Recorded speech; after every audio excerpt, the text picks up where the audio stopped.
Okay, so what's up there, guys? Welcome back to Dig It Detecting. However, unfortunately there is no detecting for us today. It has just been absolutely hectic with rain lately. We just cannot catch a break.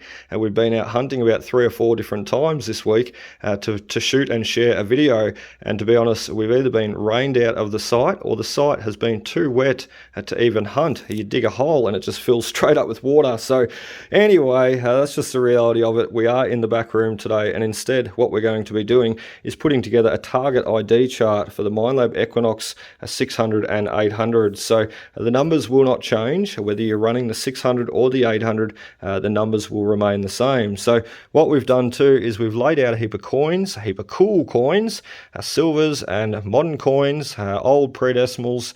We've got pennies, we've got the rising sun badge, we've got the crown, the old farthing, the old cartwheel penny I should say.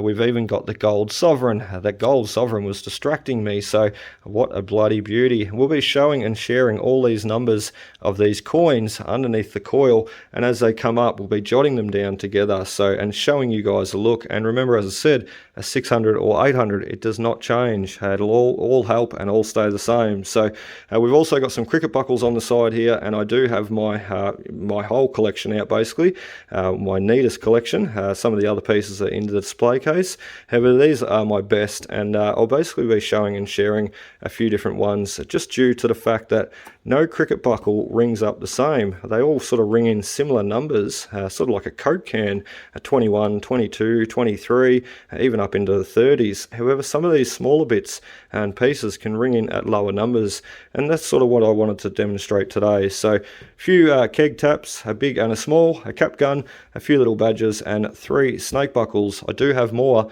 however I think 3 will be enough. So we're going to get started now. We're going to put you on the tripod and basically use 2 hands as we write down and jot down all these numbers showing up on the screen. Let's see how we go. Rightio, so let's make a start. Let's get the Equinox 800 turned on, and as I said, this also goes for the 600 as well. The numbers you see coming up on the screen will also be the same. So let's turn the sensitivity down. We only really need it on probably, we'll go to 12. We also put the backlight on so you can see the screen properly, and we're going to run through and drop the volume down, just down to 22. It's just a little bit high at 25 there. So let's make a start, and the first coin we're going to start with, the first one on the list, is the 1915, 1 florin 2 shillings. Now, this one being such an early coin, I'll just quickly say, he will come up at a higher number just due to the silver content. And what we're going to be doing as we run them across the coil, we're going to be running them flat.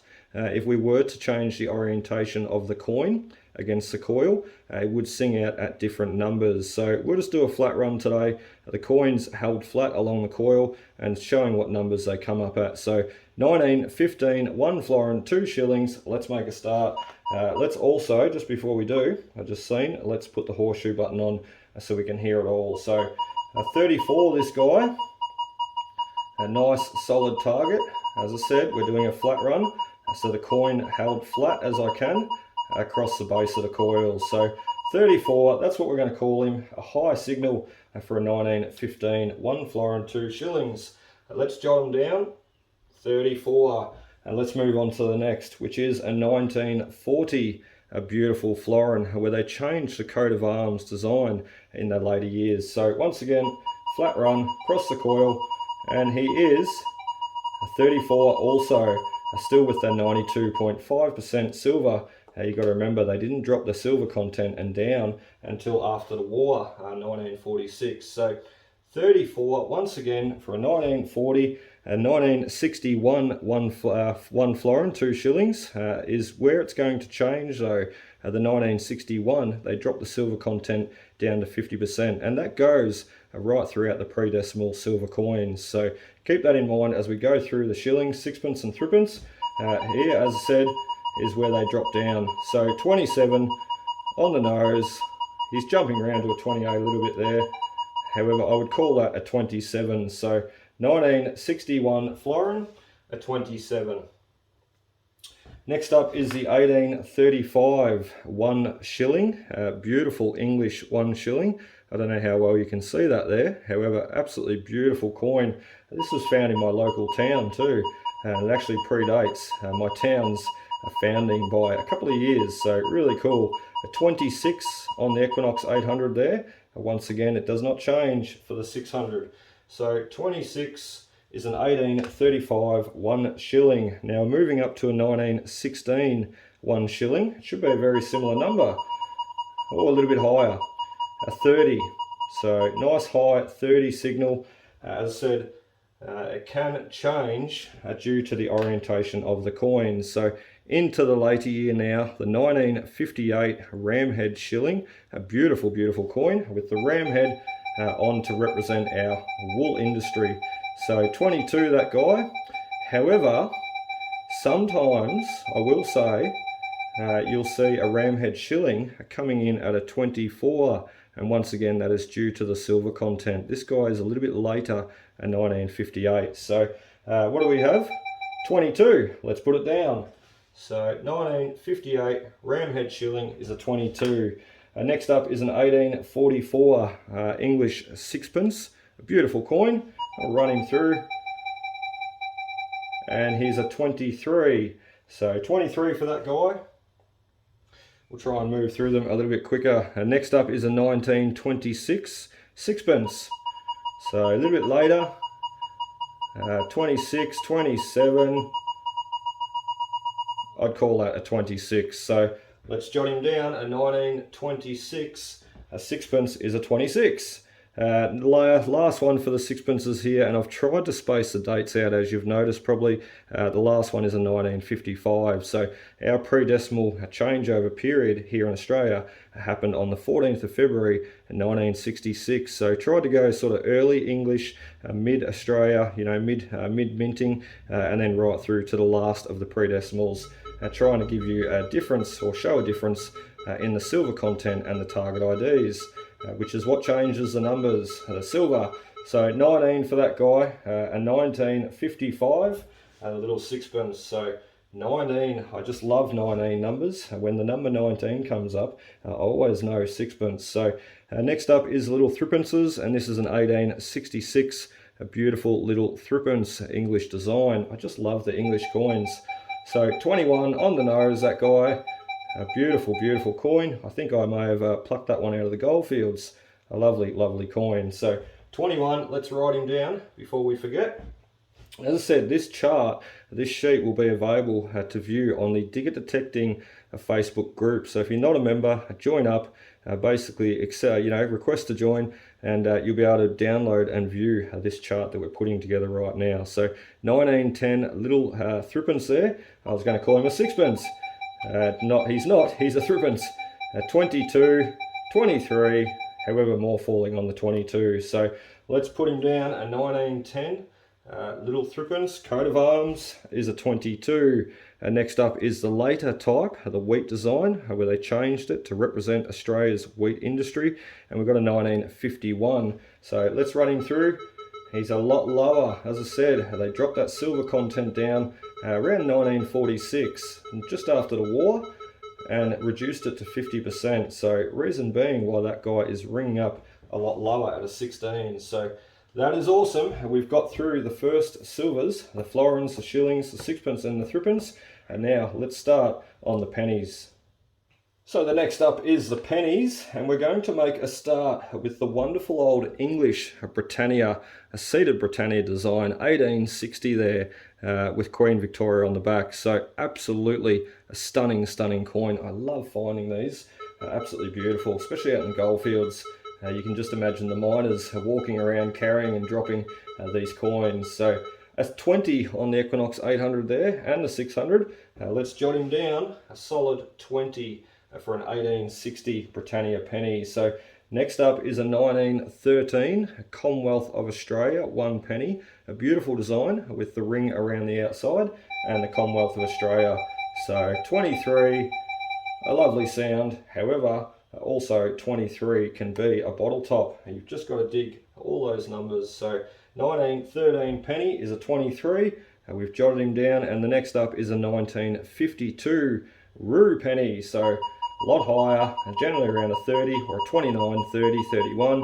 I look for these guys in the ground. As I said, the orientation changes the signal, as you see, changing the coin there. So back to flat, Here's a solid 30 for a 1952 Roo. So let's put him down at 30 and move on to the next coin, the next penny, which is a little 1861. Once again, a little halfpenny, little English coin, a Queen Victoria bunhead on the back. Just a beautiful, beautiful design. The English coins, they really get me. Just awesome. So a 19 and a 20, more falling on a 20. I must have twisted the coin around a little bit, and we're singing up at a 19 there. However, that is a 20, so let's put him down. An 1861 halfpenny rings in at a 20. So next one is a 1911. Once again, the Commonwealth of Australia design, however in a 1 halfpenny. Lovely little coin, and he comes up once again at a 20. So we'll put him down and we'll grab for the Roo. The next up is a 1955. A little Kanga halfpenny, or a kangaroo halfpenny. They're just an awesome coin. So 27, a lot of higher signal, just like the full penny, the full Roo penny. At 27 for a 1955 Roo penny. So now let's move you over to the modern coins. We're going to finish off this run, and we're going to get down to the miscellaneous items, the cricket buckles, the badges, the full crown, the sovereign, the florins. We're going to run through them all. So $2 coin, our modern Australian $2 coin, the coins that I really do love hunting for. And I tell you what, I've had some great days out, pulling over $200 in a day just finding the $2 and $1 coins. So let's make a start. I will just say quickly too, if you're running the Equinox 800, be sure to check out my settings.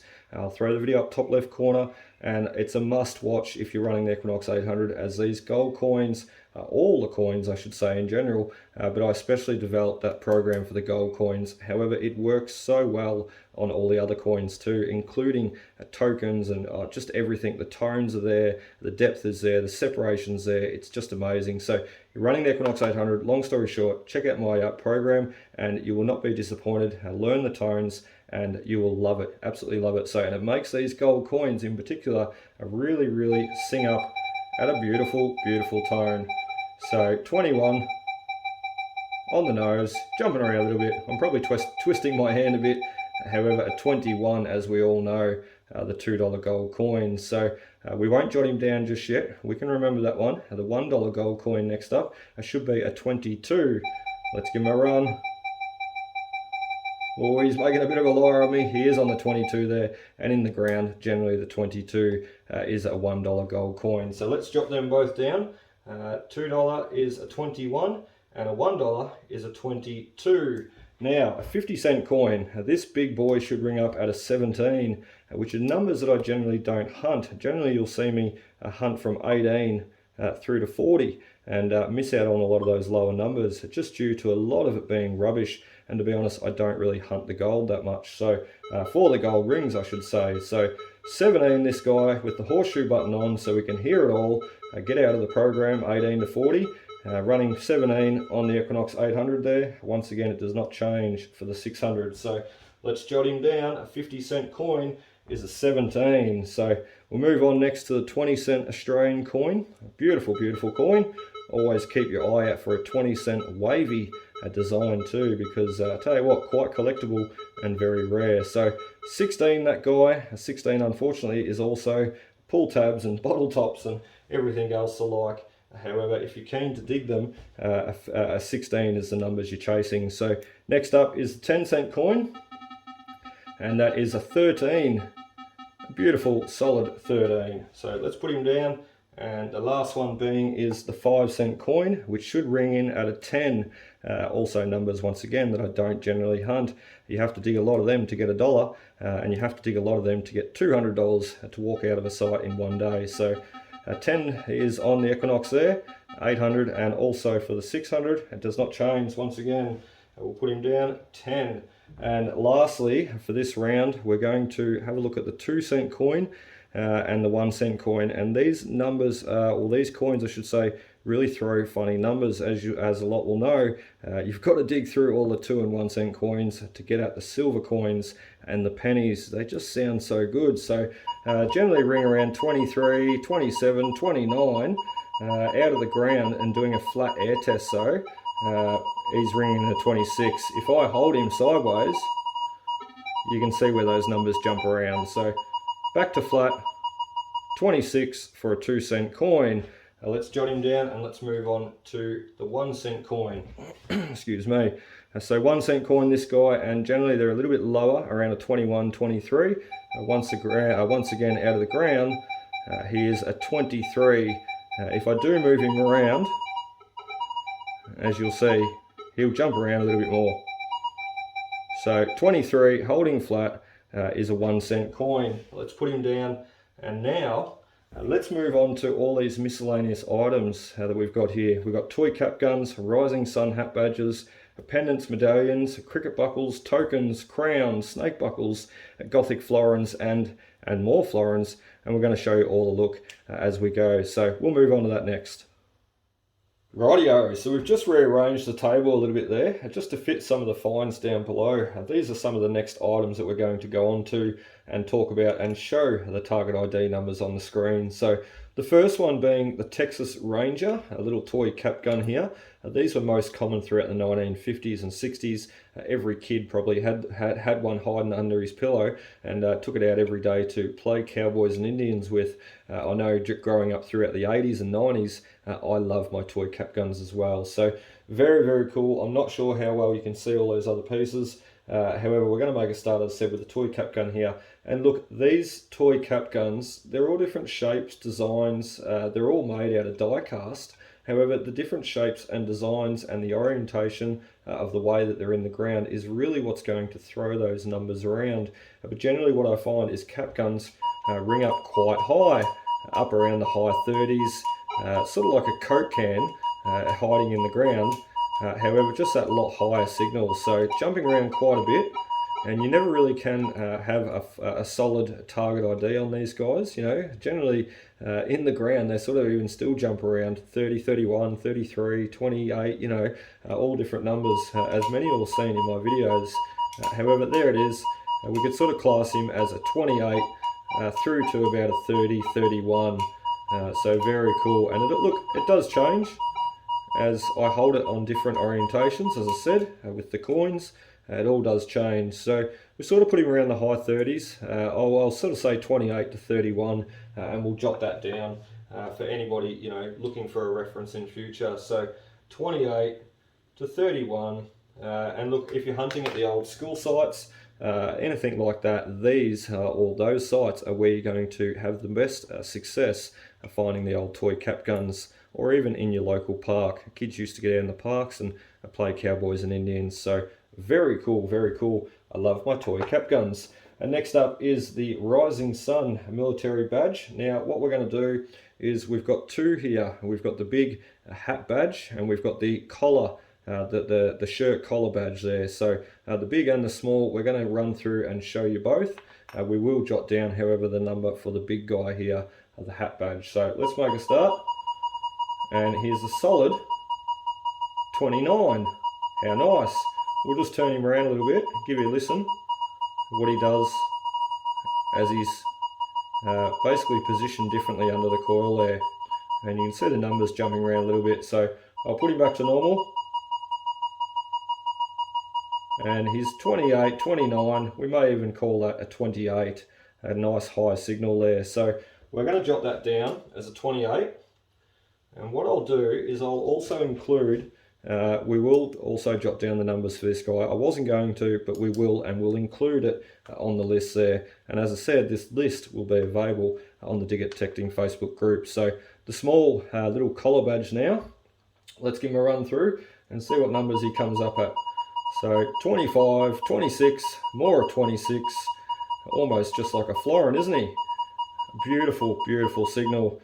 So one sort of signal, you know, if you're digging those high tones, those high targets, sort of like what I do from the 18 through to 40 there. I'll just take the horseshoe button off. From the 18 through to 40 there, if you're digging those high tones, there is no chance of you missing that, especially if you're digging everything. So, you know, when I say digging everything through from 18 to 40. So a lovely signal, a 25 and a 26. Let's put him down. Let's put him down as a 25. So, and let's put the badge down too. So I'm just going to put beside it 25, and as I said, I will include the smaller hat badge on the list there, which I haven't got there. I should put Rising Sun large badge and Rising Sun small badge, so which I'll do. So next up is the pendant and the medallion, or pendant slash medallion. And this is for King and Country 1916, celebrating the Anzac troops landing on Gallipoli. A beautiful, beautiful pendant. I don't know how well you can see that there. Just absolutely beautiful, stunning pendant. And this is my best condition one. I've got about 3 of them now. Just a beautiful, beautiful pendant. So basically, all the pendants that I find, they generally ring up high numbers. Once again, like the Rising Sun badge, the hat badge, and the shoulder, the collar badge, I should say, they all do ring up those high tones. So once again, if you're digging through from 18 to 40 and just wanting to cherry pick a site quickly, see what it has to offer, those tones are not something you're going to miss running my settings. So be sure to give them a look. They are awesome. So, and over the years, I've not had any bad feedback. I've just had amazing reviews and amazing feedback. In fact, there was a bloke there the other day who actually went out hunting and unearthed a beautiful gold sovereign. So half his luck, I say. Just awesome. So 26, 27 for the pendant. We'll call him a 26 and put him down on the list there. He was more hanging around the 26. Next up is a 1966 around 50-cent coin. Now, in 6 years of hunting, this is the only one I've ever found. Basically, they are very, very rare to find. You know, maybe not in your grandpa's coin stash. However, detecting lost in the ground, they are quite rare to find. So let's give him a look over. He's going to be over a 30 for sure. I can't remember what number it was. I found this coin about 6 months into detecting, and as I said, 5.5 years on, I still have not found another one. So nice high tone there, 35. A beautiful, beautiful signal. Just jumping around a little bit there due to the way I was twisting my hand. So 35, let's write him down. As I said, this list is going to be available for everybody on the Dig Detecting Facebook group. So merchant tokens. Now, these are just my favorite. I have over 100 merchant tokens now. I found out in the goldfields over the years, and they are beautiful. Such lovely history, design. This one being an 1861 J.R. Grundy merchant tobacco token. So what you would have used to help purchase tobacco back when we had a lack of currency here during our gold rush times. So generally the merchant tokens, as I said, I found quite a few, and the full penny, this design, the full penny, I'll just show you, we also are going to be showing the halfpenny designs. So full penny merchant token and halfpenny merchant token. The halfpennies are a lot rarer to find. I generally find a lot of the full penny merchant tokens out in the goldfields, and they ring up at a high tone. Once again, you cannot miss these coins with my signal, with my settings. These signals will stand out, a beautiful high pitched tone, and you can't miss them. They're unmistakable. So 28 on the Equinox there. However, what I will say is most of the tokens I've ever found in the ground seem to ring up a little bit higher, around a 30 or a 31. So keep that in mind. He is showing a 28 there. However, in the goldfields, as I said, most of everyone that I've found, and I've found over 100 now, it's crazy, I know, but they're around a 30 or a 31. So 28 on the Equinox there. We'll put him down and we'll move you on to the keg tap. Well, actually, first, before we do, we better check out the little halfpenny merchant token. I nearly forgot about him. So running through, and once again, a nice high tone. I would say a 26 there on the Equinox 800, more hanging around the 26. And he's a little Hyde and Carl wine and spirits merchant token. So awesome, awesome. So what did we say? 26, that's right. Let's put him down. A 26 for a little halfpenny token. I did not have him included in the list. What I'll do is I'll put down a merchant full penny token and merchant halfpenny token and include those two different target ID numbers. So next up is the keg tap, the big boy. Once again, brass and a nice high signal. I have no doubt I've found quite a few. So although just due to the shape, like the cap gun, we are going to be throwing funny signals, I should say, high signals. However, just due to the shape, the numbers are throwing around that little bit, so quite hard to sort of judge that. However, once again, my settings will not miss these targets, 18 through to 40. Like if I was in the goldfields, I would be digging everything 0 to 40, even the rusty targets too. However, 18 to 40, hunting at parks and rec reserves and all that sort of stuff, you will not miss these targets. So let's call him a 24 to a 27, and then let's check out the little tiny keg tap, a little guy. I can't remember where I found this guy. I think he was also hunting in the goldfields. I've just found so many keg taps hunting over the years. So a lot smaller and produces a lot lower number. So almost call him, we will call him a 17 for the little baby spigot tap. So 17 for a small one, we'll jot him down. Now we're going to jump past the gold sovereign quickly, and we're going to move up to the 925 silver ring. This is a Pandora silver ring, and I only just found this hunting about a month ago. So I do have a few other rings. This is the one that I had on hand though, and as you can see, 925 silver, just like a Florin, ringing up at a high number. So high numbers are really where it's at for the good targets, I find anyway. So let's move that board out of the way a bit, and let's jot down 26 for a 925 silver ring. So a military button now is the next one, a little Australian Military Forces uniform button, and quite a large one. They do come in many different shapes, sizes I should say. They're all round, all the same shape, many different sizes, and this is about a medium size button. So I could have grabbed more out, however, where do you really stop? So we'll just jump, throw him under the coil. I'm getting hard to get a real good fix on that guy. However, he is throwing that high signal. I'm just trying to hold on to that little loop at the back there and rolling over. So as you can see, holding him as steady as I can. He's mainly hanging around the 36 there, so quite a high signal. Once again, in the ground, orientation, soil, EMI in the air, it all changes things. Those numbers can differentiate a little bit. So let's write him down. We'll just check him one more time and check exactly what he was. Oh, he's giving me funny numbers, isn't he? We'll put him at a 30, 32, and we'll leave him at that. To be honest, I can't remember what he was ringing up at. I completely forgot whilst I was talking. So high signals, as I said, once again, is really where it's at. So next up is the 1879 Gothic Florin, an absolute stunning coin. 6 years of detecting. This is only the one that I've ever found. We have a few other Florins there, which we'll run through quickly too, and just give you a look. We're not going to jot down all the numbers. We'll just give you a look at the differences. So 31 for a beautiful Gothic Florin. Let's put him down before we forget. I forgot about the last one, didn't I? And let's move through to a few others. So this one is a 1907 standing Florin, or what they call a standing Florin design. 1 florin 2 shillings. And we'll run him through too. Quite rare. Once again, I only ever found one in 6 years of detecting. He was a 34. We're just going to. We will put the numbers down just quickly and run through them, and I might include them in the list for anybody interested. So we've also got the 1954 Kangaroo, or I don't really know what to call it.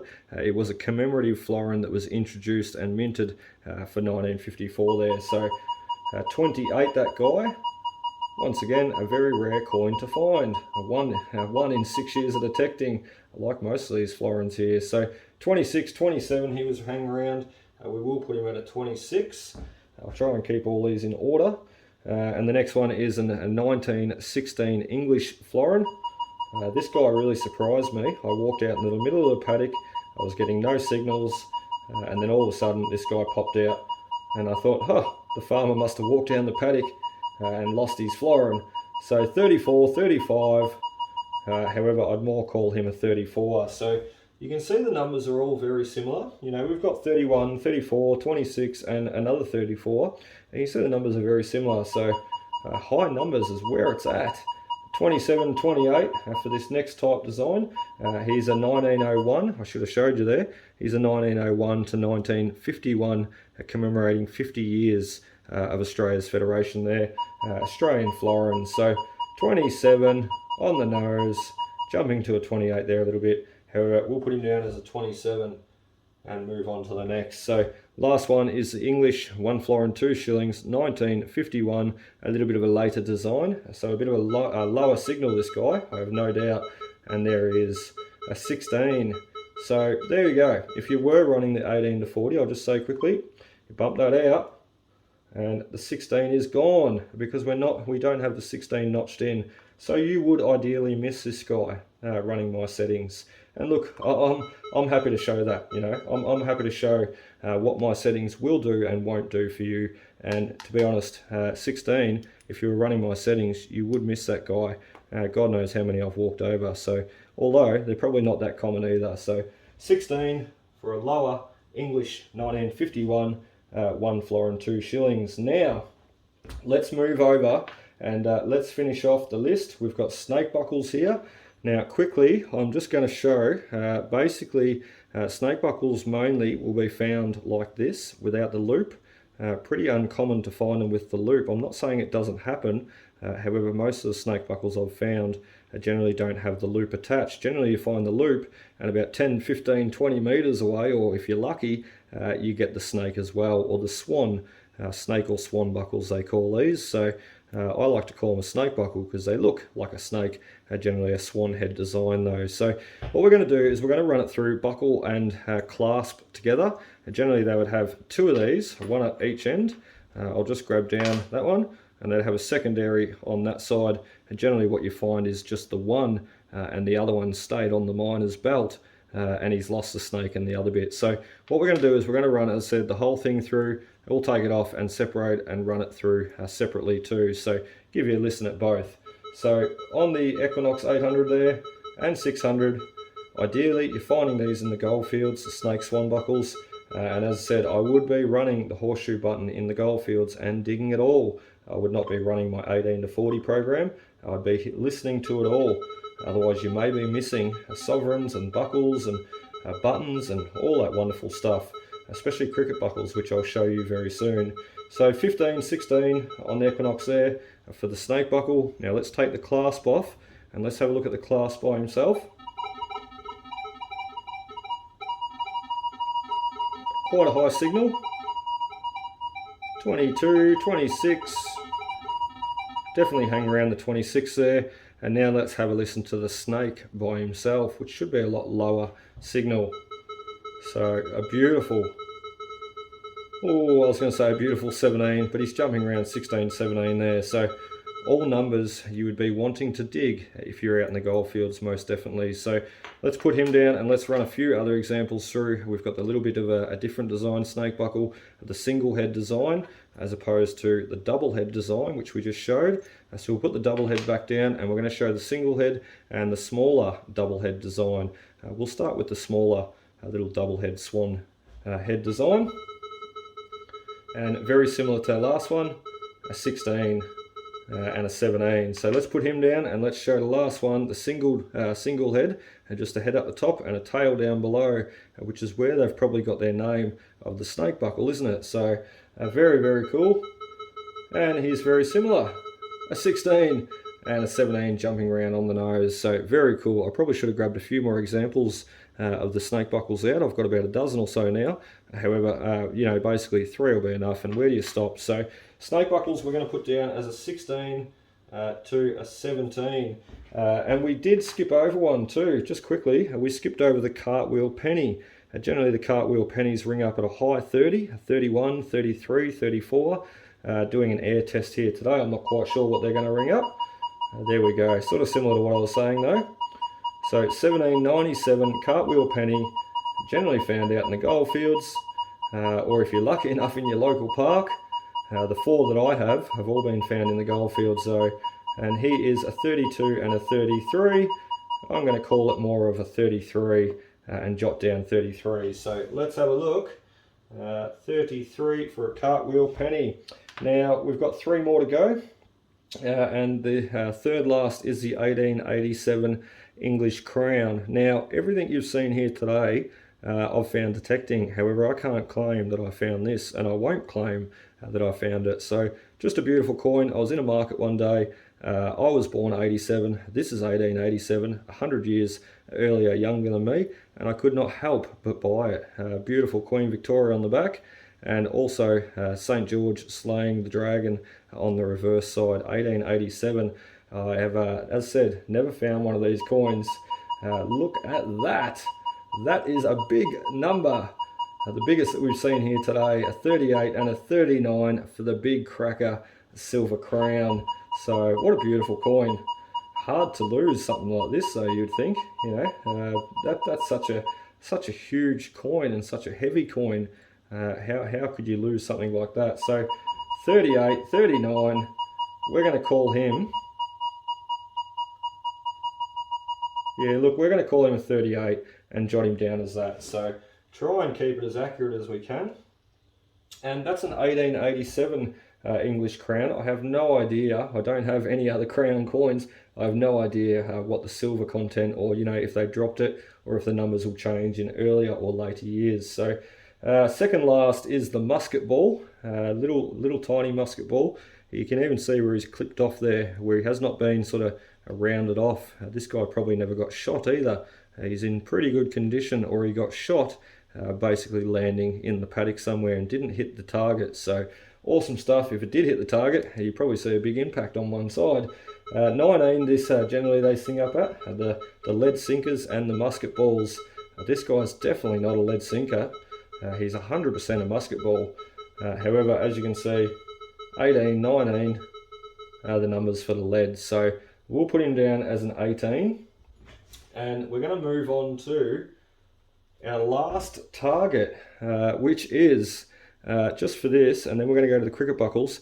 Our last target is the gold sovereign here. Now, once again, I did not find this. This has been passed down to me through generations and generations, and it holds a lot of sentimental value. So beautiful, beautiful 1882. Once again, St. George on the back, slaying the dragon, and we have Queen Victoria. Oop, I'm fogging the coin up in the protective case here. Just a plastic case too, so not going to interfere with the numbers. A beautiful Victoria on the back, early bunhead type design for that year. So this is a gold half sovereign, and I know straight away it's going to come up at a 15. Now, I don't have a gold full sovereign on hand. I could get hold of one. However, I know that the number for a gold full sovereign is an 18. So what we're going to do, before we even run this through, we're going to jot down an 18 for a full sovereign. And basically I know that because I have tested one in the past on the Equinox 800 there, so I can confirm that a full sovereign rings in at an 18. So this guy here, a little half sovereign, will ring in at a 15. So let's give him a run through, and I know that because I've found one gold sovereign, a half gold sovereign. I'll throw a picture up top left corner there, an 1856, a gold half sovereign, hunting out in the gold fields. What a day that was. So anyway, let's keep going. Let's not talk too much. And we've got, oh, sorry, I've explained that wrong. This is a full sovereign. What am I thinking? I have a half sovereign that I can get hold of. However, I don't have it right here on hand. So, oh, I mucked that up, didn't I? This is the full sovereign, I should say. And it'll ring in at an 18, as you've seen. I told you a full sovereign's an 18. Anyway, we mucked that up. What I meant to say was a half sovereign rings in at a 15. So really, really cool. A beautiful 1882 full sovereign is an 18. And as I said, a half sovereign being a 15. I completely mucked that up. So now the last thing that we have here to do is the cricket buckles. I'm going to take you off the gimbal there, off the tripod, and we're going to run through the cricket buckles there quickly just together and show the differences in numbers.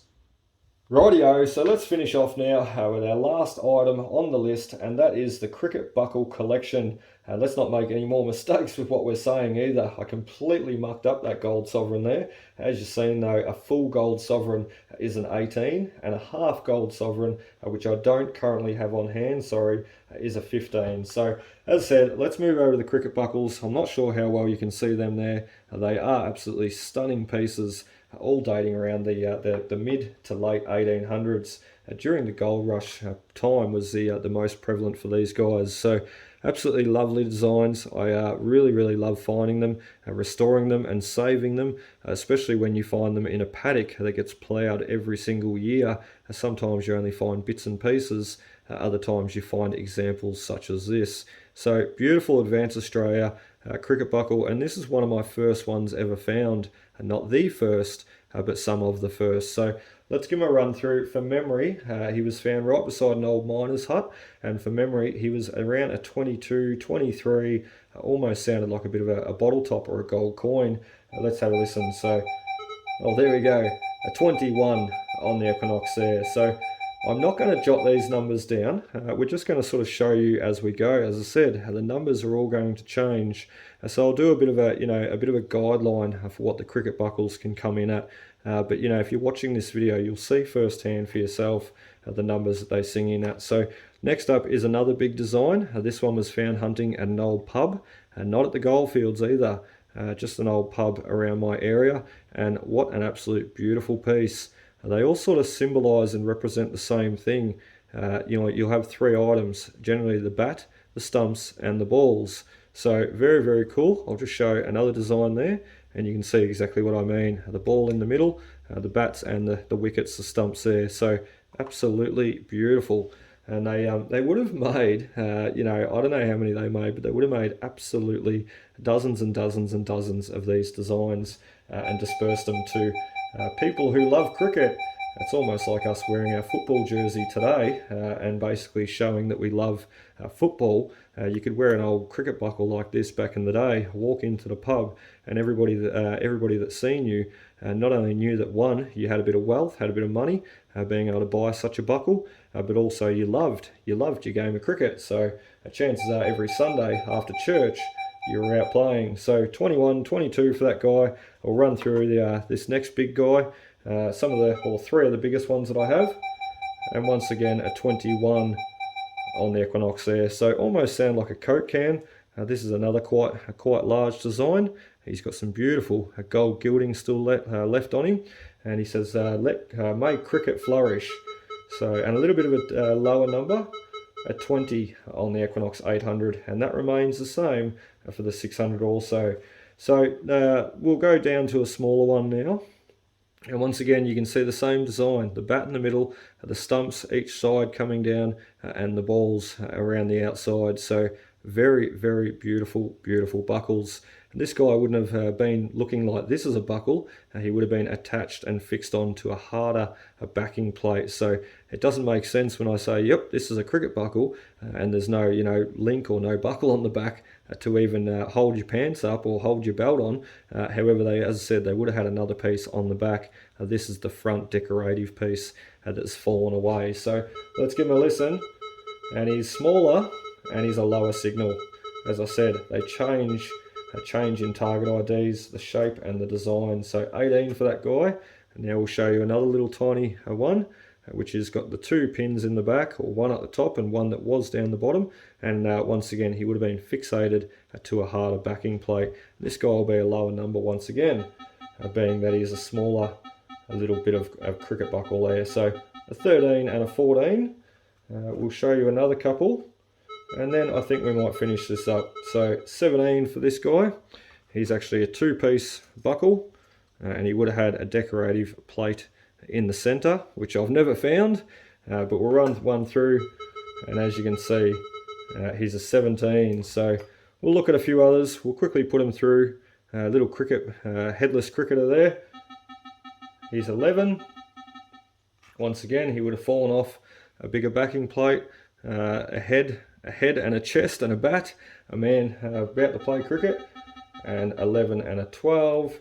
Another batsman standing there ready to bat away, and once again fallen off a larger type design. So this is why it's important, as you see these lower numbers presenting on the screen, this is why it's important to really dig, if you're out in the goldfields, really dig all those different numbers. So most of the cricket buckles, as you'll see, are ringing up around the 16 through to the 20, 21. But as you see, some of them are the lower numbers. So once again, most important to dig them. 14 for this next one. Just going through a few different designs there. I'm not showing them all. and we'll move through to the last one, which is once again would have been part design. There would have been another piece of the buckle coming off to the right hand side there. So 14 for the smaller ones, and you could almost say 16 through to 20 or 21 for the larger buckles. So anyway guys, that is about it for us today. I really hope you've enjoyed. We've ran through a heap of target IDs on the Equinox 800 and tried to do the best we can. We did muck up on the gold sovereign there. I'm just trying to pull the sheet off there and give you a look. We did muck up on the gold sovereign there. However, basically 15 for a half gold sovereign and an 18 for a full gold sovereign. And as I said, what I'll be doing is I'll type up all this list and I'll present it, make it available on the Digger Detecting Facebook group for future. I'll try and get onto it as quick as I can and basically make it there available for anybody out there looking to know the signals of some of these items. So anyway guys, I really hope you've enjoyed today's video. We have been stuck inside, no detecting today. However, we will be back out hunting again very soon, and I really hope to see you there. So cheers guys, happy hunting, and we will see you next time.